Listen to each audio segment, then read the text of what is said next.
Money personalities, we don't wake up one day and say that I want to be a spender, I want to be a saver, I want to be a status seeker, or I want to be an avoider. No, your money personality was shaped long way before you earn your first dollar, before you earn your first shilling. The environment that we live in, that you are raised in, essentially dictates your money personality.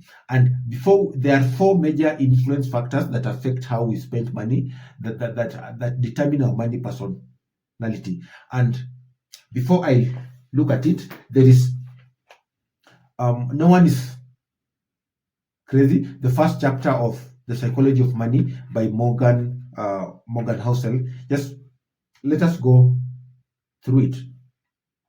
Let me tell you about a problem. It might make you feel better about what you do with your money and less judgmental about what people do with their money. People people do crazy things with money, but no one is crazy.